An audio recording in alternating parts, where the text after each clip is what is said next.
अगला क्वेश्चन हमारे पास आया है डॉक्टर साहब, अभिज्ञा हुड्डा ये पूछ रही हैं, what is the common cause of sudden drop in saturation level? Does anxiety और other symptoms also trigger the saturation level?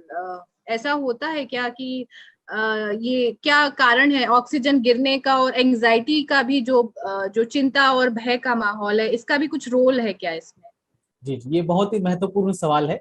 और मैं समझता हूँ बहुत सारे दर्शकों को ये सवाल मन में होगा कि जब जिसको भी कोविड होता है सबको टेंशन होती है कि everybody checks their pulse oximeter से कि मेरा ऑक्सीजन लेवल कितना है, राइट। तो जैसे मैंने शुरुआत की स्लाइड्स में बताया मेरे प्रेजेंटेशन में कि होता यूं है कि हमारे फेफड़ों की जो कोशिकाएं होती हैं वो कोशिकाएं डैमेज होने के कारण वो ठीक से ऑक्सीजन ट्रांसफर नहीं कर पाती हैं। तो उसके कारण हमारे शरीर में ऑक्सीजन की लेवल कम हो जाती है। जैसे जैसे इन्फेक्शन फैलता है, जैसे जैसे फेफड़े डैमेज होने लगते हैं, वैसे वैसे आपके ऑक्सीजन की सैचुरेशन, ऑक्सीजन की डिमांड बढ़ने लगती है और फेफड़े काम ठीक से ना करने के कारण आपका सैचुरेशन नीचे नीचे नीचे आने लगता है। जो दूसरा अपने सवाल का जो दूसरा हिस्सा है, क्या एंजाइटी और other issues decreases the oxygen saturation level? Specially Covid and anxiety दोनों अलग अलग चीजें हैं। एंजाइटी में जो हिस्टोरिकल एंजाइटी अटैक्स होते हैं या फिर दूसरे पैथोलॉजिकल एंजाइटी अटैक्स होते हैं, भले ही आपको कोविड ना हो, आपको सडनली ऐसे आपकी ब्रीदिंग रुक जाती है और आपका ऑक्सीजन लेवल कम हो जाता है।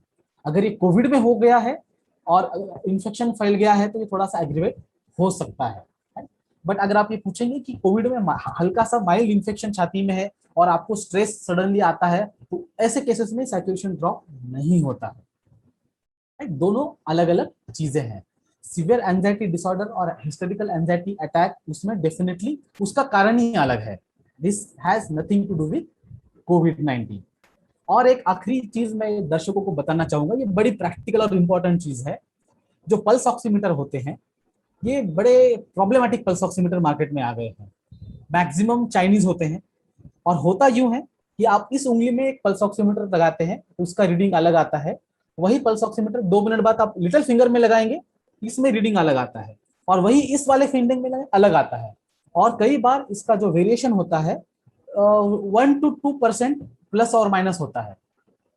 तो मेरा सुझाव है कि आप अच्छे क्वालिटी का गुड क्वालिटी पल्स ऑक्सीमीटर लें और एक रीडिंग पे बिल्कुल भरोसा ना रखें। आप कोशिश करें, पहले इधर देखें, फिर 5 मिनट रुकिए, इधर देखिए।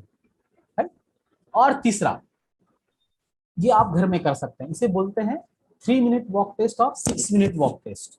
मतलब अगर आपको लगता है कि आपका सैचुरेशन ड्रॉप हो रहा है और आपको हॉस्पिटल में जाना है वगैरह वगैरह, तो आप एक काम करिए, मोबाइल पे टाइमर लगाइए और घर के अंदर ही आप 3 मिनट चलिए।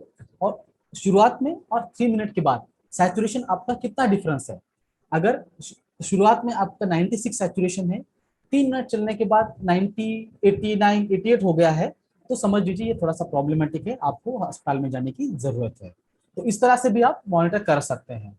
ऑक्सीजन सडनली आपका डाउन होता है तो बिल्कुल पैनिक नहीं होना है। कृपया करके ऑक्सीजन का जो पल्स ऑक्सीमीटर है उसको चेक करें और 2-3 रीडिंग 5 मिनट के अंतराल में आप लें। Yes sir. सर, क्या इसके लिए एक मैं सवाल पूछना चाहूंगी आपके इसी क्वेश्चन से जुड़ा हुआ। जैसे जिन लोगों में बहुत ज्यादा एंजाइटी बढ़ रही है, यूजुअली मैंने देखा है कि डॉक्टर्स प्रिस्क्राइब नहीं करते। क्या हमें इसके लिए एंटी सेडेटिव या इस तरह की कुछ दवाएं देनी चाहिए जो एंजाइटी को कम करें लोगों की, मतलब यस साथ में as a supplement? Yes, but depend case to case. जैसे हमारे यहाँ पे हम लोग डेफिनेटली एंटी एंजाइटी मेडिकेशन देते हैं। यस और सर। बट इसका एक ही प्रॉब्लम है, यस सर। होता यूं है कि जो थोड़े सीरियस मरीज होते हैं, राइट, यस सर। जिनका ऑक्सीजन मास्क 10 लीटर 15 लीटर पे है, तो यस ये सर। एंटी एंजाइटी या सिडेटिव मेडिसिन क्या करते हैं, हमारा जो सांस ब्रीदिंग का जो सेंटर होता है ब्रेन में, उसको भी डिप्रेस कर देते हैं, ओके। राइट। तो उसके कारण होता यूं है कि पेशेंट पहले से ऑक्सीजन डिमांड ज्यादा है और ऊपर से हम सिडेटिव्स दे रहे हैं, तो रेस्पिरेटरी कंट्रोल जो होता है, हमारा सेंटर जो होता है ब्रेन में, वो डाउन हो जाता है। तो उसके कारण फिर ब्रीदिंग ठीक से होती नहीं है और फिर से ऑक्सीजन की डिमांड बढ़ने लगती है। तो ये केस टू केस है, जनरलाइज स्टेटमेंट नहीं है। डिपेंडिंग अपॉन केस हम एंटी एंजाइटी, एंटी डिप्रेशन या एंजियोलाइटिक हम दवाइयाँ देते हैं।